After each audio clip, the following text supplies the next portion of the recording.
dia, sejam todos bem-vindos. Vamos dar início à disciplina Gestão de Redes de Cooperação na Esfera Pública. Eu sou o professor Denis Renato de Oliveira, da Universidade Federal de Lavras, e vou estar com vocês pelas próximas 2 semanas. Inicialmente, começaremos essa disciplina com o primeiro conteúdo, o conteúdo da primeira semana, Ascensão do Governo em Rede, Interlocuções, Pressupostos e Possibilidades. O que a gente vai ver nessa primeira semana? A gente vai ver de uma forma geral como surgem os paradigmas de redes de cooperação como uma nova forma de configuração estratégica do Estado para suprir as demandas sociais e prover soluções para os problemas públicos. Inicialmente, a gente tem que destacar que as redes de cooperação surgem como uma possibilidade de garantia da equidade das políticas públicas, no sentido de termos condições de constatar a incompetência ou a incapacidade do Estado em dar conta dos problemas sociais e, por esse motivo, buscar possibilidades de parceria para que os problemas sejam resolvidos de 2 maneiras. Primeiro, com economia de recursos e segundo, com qualidade de serviços. Geralmente esse contexto e esse conceito ele surge com uma reforma do aparelho do Estado brasileiro, em que há transição para modelos cooperativos comprometidos com a inclusão política e econômica dos grupos sociais, em detrimento das ações pontuais que o Estado antes tomava para si. Nessa possibilidade de nova gestão pública, surgem ferramentas gerenciais que vão, de fato, trazer a possibilidade para que a intersetorialidade seja levada em consideração no momento de formulação e implementação de políticas públicas. O que seria essa intersetorialidade dentro desse novo desenho institucional do Estado brasileiro? Seria a possibilidade de o Estado, por meio de uma única política, contemplar diversas áreas setoriais e fazer com que essas áreas setoriais conversem sobre soluções específicas para problemas que são comuns. Também existe a necessidade de se revisar os papéis de governo, focando sobretudo nas atividades finalísticas e se colocando como um agente indutor de mudanças. O que seria isso? Se a gente toma como exemplo os one-stop shoppings, que são shoppings de serviços públicos e que comumente a gente conhece como unidade de atendimento integrado, as UAIs no caso de Minas Gerais, Poupa Tempo no caso de São Paulo e vários outros formatos como esse nos estados brasileiros, a gente pode perceber que o foco em atividades finalísticas é a possibilidade de que vários órgãos se articulem dentro de um mesmo espaço para oferecer para o cidadão possibilidades de melhoria na qualidade do atendimento. Além disso, a gente vai considerar também que não necessariamente é suficiente a possibilidade de esse cidadão alcançar alguns documentos de forma mais facilitada, mas que o Estado ele tenha preocupação de garantir a finalidade da política, como no caso de uma carteira de trabalho. Não basta eu entregar para o cidadão uma carteira de trabalho, basta também eu me preocupar que o cidadão ele deve ter seus direitos reconhecidos pela assinatura desse instrumento que dá a ele essas garantias. Como surge o conceito de redes na administração pública?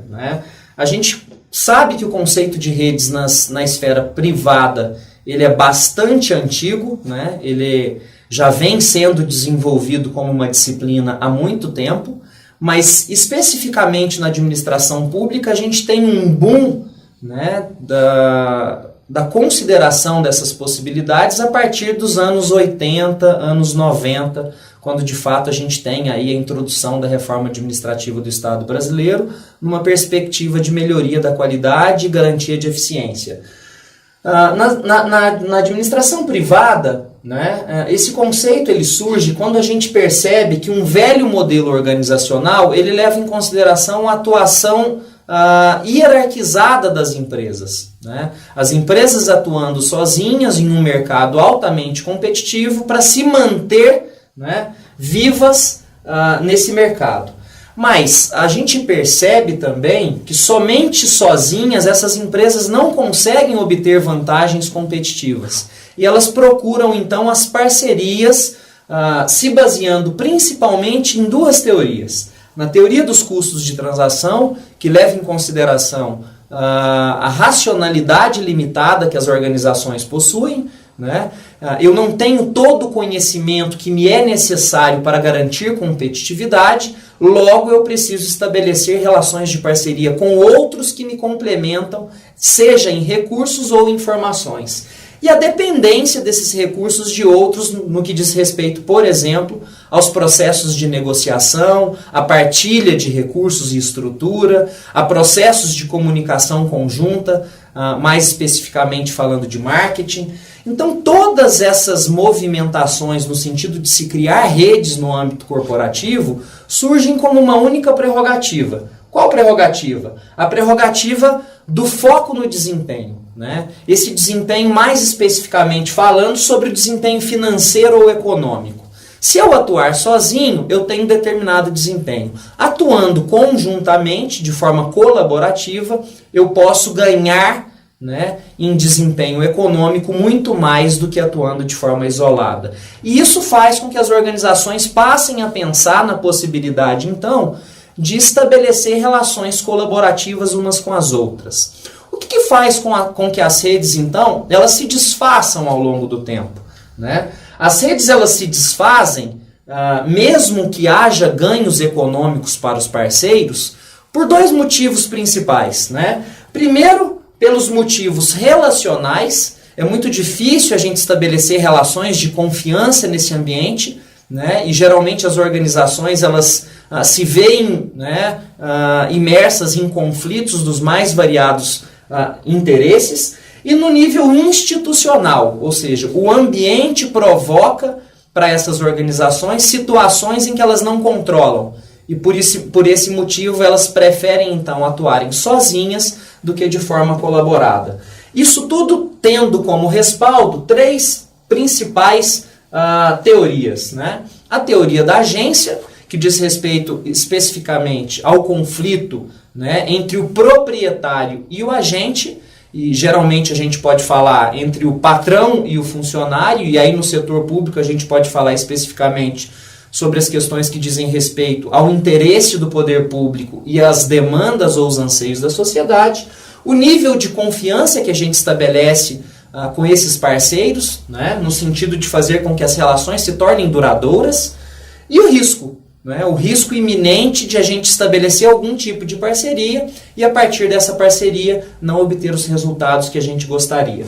Então, esse movimento é um movimento cíclico, né? Tanto é que a gente pode perceber que várias organizações optam, né, por se inserir nesse ambiente colaborativo, outras organizações não optam por estar nesses ambientes colaborativos e preferem trabalhar nesse velho modelo organizacional de forma centralizada.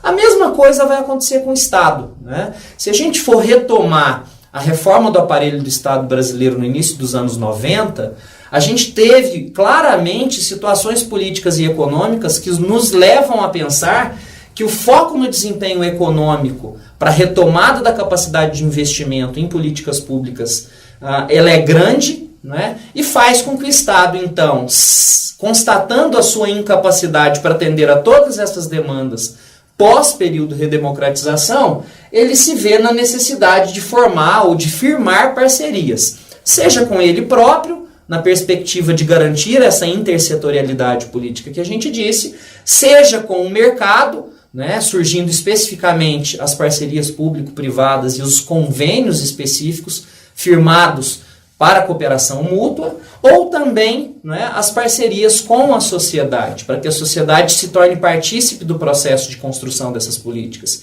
E aí a gente pode citar exemplos como o orçamento participativo e a própria prerrogativa constitucional dos conselhos gestores e outras possibilidades.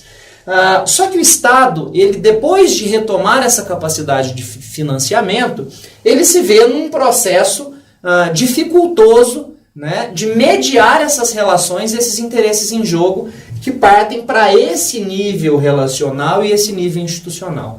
E isso, de alguma maneira, faz com que o Estado, então, né, tem a prerrogativa de pensar na possibilidade de atuar ainda de forma centralizadora e não mais de forma flexível, como as redes pressupõem. Quais são os pressupostos, então, da colocação das redes de cooperação nesse processo de reforma do aparelho do Estado brasileiro? Se a gente for pegar os diversos modelos de gestão e que vocês já estudaram em disciplinas, em outras disciplinas do curso, a gente tem praticamente 3 modelos consolidados e que são os modelos que se perpetuam no cenário brasileiro após a década de 90. A gente se inicia com o modelo gerencialista, né, e que se confunde em vários momentos com o modelo consumerismo, mas ao mesmo tempo a gente tem, né, mais recentemente, uma onda, né, que leva a gente a debater a possibilidade de uma gestão social, de uma gestão societal.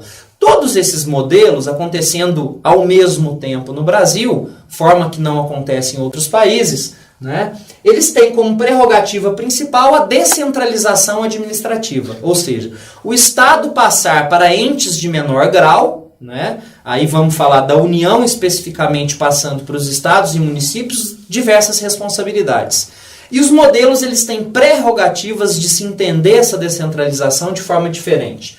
Primeiro, no gerencialismo, né, o foco era entender a possibilidade de descentralização, tendo como prerrogativa o objetivo principal a eficiência. Ou seja, eu preciso dotar o Estado de mais capacidade. Eu preciso fazer com que o Estado consiga ter controle sobre o gasto público. Que o Estado, né, tenha condições de arrecadar e gastar melhor. Num modelo mais consumerismo, que seria uma segunda onda de geração de reformas, e que talvez aí se confunda com o final da década de 90, início dos anos 2000, a gente tem a descentralização como um fator de aproximação social. Não adianta eu, gestor da cadeira de um determinado ministério, estabelecer, né, caminhos específicos para determinadas políticas públicas. Não adianta pensar de forma individual as políticas públicas. Eu tenho que consultar a sociedade sobre qual é o real papel daquela política pública, no sentido de atender às demandas que a sociedade possui. E o objetivo principal aqui talvez seja a desburocratização e a melhoria da qualidade dos serviços, não é? Para, de alguma maneira, desmistificar o fato de que o serviço público ele é retrógrado, né, e ele é moroso. E, por último, a gente tem a descentralização como fator participativo. Não adianta eu me aproximar da sociedade como o modelo consumerismo propõe, somente para ouvir a sociedade e continuar tomando decisões de forma individual, mas eu preciso, de fato, dar condições para que a sociedade participe, né? No sentido de incorporação da sociedade no processo de tomada de decisão, né? E aí a gente vai ver que as grandes críticas que esse modelo sofre, como todos os outros possuem também suas disfunções, é exatamente o fato de que a gente não pode ter uma visão romântica de que a sociedade ela vai responder de forma efetiva às demandas do setor público por soluções para os problemas que elas apresentam. Quais são as possibilidades das redes dentro desses 3 modelos de reforma, já que a rede de cooperação ela surge nesse ambiente, ela surge com essa prerrogativa de dotar o Estado de mais capacidade? A gente pode ver diversos fatores específicos nessa primeira onda de geração de reformas, numa perspectiva meramente econômica, né, em que surgem aí as possibilidades de parcerias público-privadas, na tentativa de resgatar ajuste estrutural, qualidade do gasto, uso racional dos recursos, ou seja, o Estado tomando para si que o parceiro privado executa melhor do que ele algumas políticas públicas. Na segunda geração de reformas, a gente tem outros exemplos, né? E talvez o exemplo mais clássico que eu possa dar para vocês nesse momento seria exatamente as UAS e os poupa-tempos que a gente já citou aqui anteriormente, né? Numa tentativa de fazer com que o cidadão tivesse acesso a determinados serviços num mesmo local, de forma facilitada, desburocratizada e profissional. E a terceira geração de reformas leva em consideração a possibilidade da inclusão do cidadão no processo de participação, né? No processo de tomada de decisão. E aí a gente tem N possibilidades aqui, e a grande questão é o Estado tomando para si a responsabilidade, né, de garantir uma democracia participativa, né, de garantir o controle social e accountability, no que diz respeito à transparência pública, né? Desenvolver ações coletivas no sentido de ampliar direitos sociais. Então as redes elas atuam em todas, né, essas vertentes, em todos esses modelos de gestão e se colocam como uma possibilidade. O que seria então esse governar em rede? Né? Ele seria um novo formato do setor público, né? Em que emerge um novo paradigma de gestão em resposta aos processos de transformação, seja na estrutura do Estado ou nas relações do Estado com a sociedade civil numa perspectiva política. Para finalizar essa primeira semana, né, eu trago para vocês o conceito do professor Fernando Coelho do que seria de fato esse ideário Estado-rede de que tanto a gente fala nos últimos anos. Né? Esse ideário se compreende, né, os distintos projetos políticos e ideologias que marcaram e marcam as orientações de reformas e inovações na gestão pública internacional e nacional. Ou seja, não é um fenômeno só brasileiro, é um fenômeno mundial. Cada qual com seus princípios para atender a dois objetivos principais. Primeiro, ampliar a prestação de serviços públicos e a provisão de políticas públicas no sentido de garantir maior alcance e, simultaneamente, melhorar o desempenho do Estado no que diz respeito a resultados específicos. Né? E esses resultados seriam, então, a entrega de políticas públicas e o controle efetivo, né, dos problemas que a gente apresenta nas diversas áreas. Isto é, tendo o Estado democrático de direito como premissa, o desafio das redes é como aumentar a quantidade e melhorar a qualidade da gestão das políticas públicas, considerando os limites inerentes à ambiência e à estrutura da administração pública. Ou seja, como que a gente dota o Estado de maior capacidade, fazendo com que ele se articule agora não mais de forma isolada, né, conduzindo políticas públicas de forma top-down, de cima para baixo, mas de forma compartilhada e flexível. Então, esse é o conteúdo da nossa primeira semana, mas já a gente vai falar especificamente sobre o conteúdo da segunda semana. Desejo a vocês bons estudos.